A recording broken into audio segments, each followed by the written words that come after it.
O NES com certeza foi um console que marcou uma nova era de videogames em sua época. E graças a seu enorme sucesso, mais e mais jogos começaram a ser criados para o console. Porém, com o passar do tempo, os games que iam lançando iam pedindo cada vez mais e mais do potencial do aparelho. E devido a este fato, foi lançado no Japão o Family Computer Disk System, que também era chamado de Famicom Disk System, que para quem não sabe, Famicom é o Nintendinho japonês. O tal acessório fornecia ao Famicom uma maior capacidade de armazenamento para produzir games em forma de disquetes. E os games que eram produzidos para o Disk System teriam capacidade maior de guardar conteúdo do que os cartuchos comuns já lançados anteriormente. Lançado em fevereiro de 1986 lá no Japão, o tal acessório chegou a ser brevemente anunciado para outras versões do NES. Só que o Disk System nunca saiu realmente do Japão, sendo exclusivo do Famicom. O Disk System funcionava de certa forma. Primeiro colocava o Disk System perto do Famicom, e no Disk System tinha uma espécie de cartucho que você encaixava em cima do Famicom, ou seja, no lugar onde se colocava os cartuchos mesmo. Então a conexão entre o Disk System e o Famicom era possível. Então, para colocar um jogo de disquete, você colocava no próprio acessório, pois o tal cartucho que você conectava não tinha nada a ver com os jogos, e sim para fazer a conexão entre o Disk System e o console Famicom. E cada disquete possuía mais de 128 KB de memória utilizável. E alguns disquetes possuíam até dois jogos, um quando você colocava ele virado para cima e outro quando você colocava virado para baixo. Ah, vale lembrar que o motivo pelo qual a Nintendo optou por fazer disquetes foi um modo de fazer os games ficarem mais acessíveis, ficarem mais baratos. Também é importante falar que apesar do Disk System não ter sido uma das melhores coisas produzidas pela Nintendo, ele foi um acessório que deu base para projetos futuros de outras empresas, como por exemplo o Sega CD e o Neo Geo CD. Claro, ele também deu base para um produto da Nintendo. Digamos que ele pode ser até considerado o pai do Nintendo 64 DD, que também foi um acessório lançado pela Nintendo, só que muito depois do Famicom Disk System ter sido lançado, com as mesmas ideias que o Famicom Disk System proporcionava.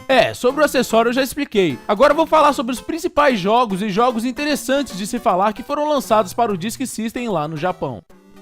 Começando pelo Hyrule Fantasy, Zelda no Densetsu, algo assim. E este game fora do Japão se chama The Legend of Zelda. Sim, muitos não sabem, mas a tão vangloriada franquia The Legend of Zelda teve seu primeiro game para o Famicom Disk System. O game foi lançado em fevereiro de 1986 e foi apenas em novembro de 1987 que o game foi lançado em forma de cartucho lá nos Estados Unidos, enquanto no Japão só existia sua versão de disquete. Sua continuação, The Legend of Zelda The Adventure of Link, também foi lançada no Japão para o Disk System, antes mesmo do primeiro game da franquia chegar nos Estados Unidos. O game foi lançado para o Disk System no Japão em janeiro de 1987, enquanto lá na América do Norte chegou apenas em 1988, em forma de cartucho, assim como sua primeira versão para eles. Bem, não tem muito o que falar sobre The Legend of Zelda, já que é uma franquia muito conhecida e tal. Então vamos falar de outros games de outras franquias também. Claro, Mario também não fica de fora, se é da Nintendo tem que ter Mario. A sequência direta de Super Mario Bros. Foi lançada para o acessório com o nome de Super Mario Bros. 2. Não esse Super Mario Bros. 2 que você tá acostumado. Aliás, essa história do Super Mario Bros. 2 ficou meio confusa. Deixa eu explicar mais ou menos como é que é. No Japão, o game que foi lançado como Super Mario Bros. 2 é este que você está vendo agora no vídeo. E este game que foi lançado para o Disk System é muito parecido com o primeiro da franquia, tendo pequenas modificações no visual, o Luigi pula mais alto, porém só é possível jogar single player. E resumindo mais ou menos o game, praticamente a única coisa que mudou desse Super Mario Bros 2 pro 1 foi a dificuldade dele, que no 2 o jogo é muito mais difícil. Porém, nos Estados Unidos, devido à dificuldade alta de Super Mario Bros 2 japonês, eles decidiram não levar esse game pra lá e colocaram outro game no lugar com o mesmo nome, Super Mario Bros 2. Só que este Super Mario Bros 2 americano que a gente tá acostumado, na verdade não passa do game Yumi Kojo Doki Doki Panic, que por sinal é um jogo que foi lançado para o Disk System também lá no Japão. E como Doki Doki Panic nunca saiu do Japão, a Nintendo of America transformou aquele game em Super Mario Bros 2. Deles, é claro. Para não confundir tanto isso que eu falei, vou fazer um resumo aqui pra vocês. Este é o Super Mario Bros 2 lançado para o Disk System no Japão. Este é o Super Mario Bros 2 lançado lá nos Estados Unidos em forma de cartucho. E este é o Doki Doki Panic, que foi lançado apenas no Japão em forma de disquete para o Disk System. Agora deu pra entender melhor? Ah, e vale lembrar que depois de algum tempo, o Super Mario Bros 2 japonês foi aparecer no game Super Mario All Stars americano com o nome de Super Mario Bros The Lost Levels, enquanto o Super Mario All Stars japonês mostrava o Mario Bros 2 lá dos Estados Unidos com o nome de Super Mario Bros USA.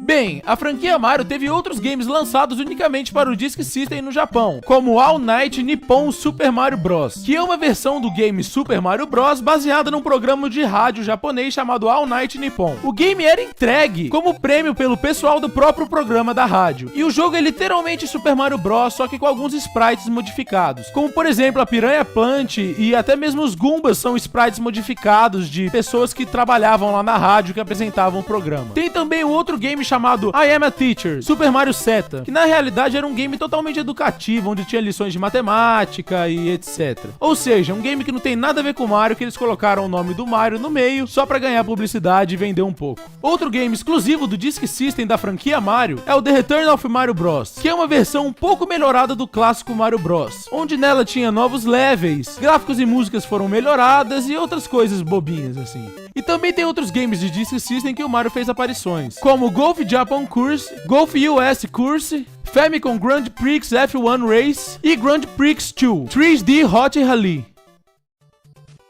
Além da Nintendo, outras empresas também fizeram games para o Famicom Disk System, como a Konami, por exemplo, que fez o primeiro Castlevania para o Disk System em 1986. Só que diferente de muitos outros games de Disk System, alguns anos depois foi lançado em forma de cartucho também para o Japão. O segundo game da franquia Castlevania também foi feito primeiramente para o Disk System, e depois ganhando uma versão para cartucho no Japão também. Além de Castlevania, Konami também lançou outros games para o Disk System, como Felsion, que é um game de nave em 3D que possui uns aspectos bem bonitos e atraentes pro NES. Também tinha o Senshiniko, que parecia ser um jogo bem legal, onde você é um garoto e anda por um mapa, explora e faz uns puzzles, e é bem legal, parece ser bem legal. Aruma no Kizenki, um jogo de plataforma onde você é tipo um Indiana Jones da vida e fica explorando os lugares e pega tesouro e tal.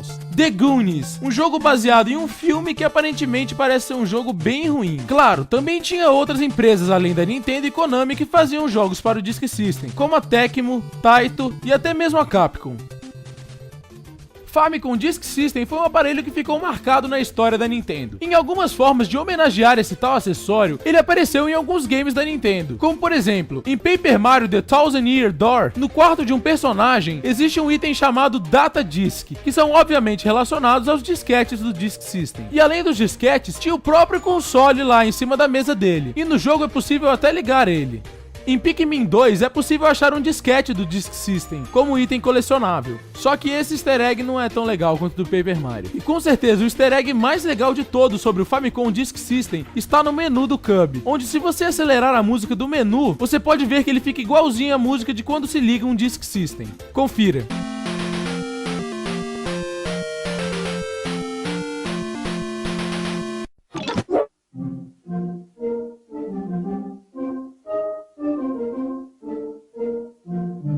Bom galera, neste vídeo eu falei como funciona um Disk System e também falei sobre alguns jogos lançados para ele exclusivamente ou que lançaram primeiro para ele. Existem muitos e muitos outros games de Disk System, mas eu peguei os que têm maior importância e alguns que eu achei interessantes de mencionar também. Pessoal, o vídeo fica por aqui. Se você gostou, deixa aquele seu gostei. O botão de gostei tá aí pra isso. Isso sempre dá uma força pra divulgar o vídeo e, claro, mostra que você está gostando realmente do conteúdo que eu tô postando aqui. Então vai e deixa o seu gostei aí. E se você não é inscrito do canal, clique em inscrever-se, que aí você vai ficar por dentro de tudo que eu vou estar postando aqui no canal. E obrigado ao Jandiro, um amigo meu aqui que editou praticamente esse vídeo inteiro. Quem sabe com a ajuda dele a gente não tem mais vídeos por aqui. Valeu galera e tchau!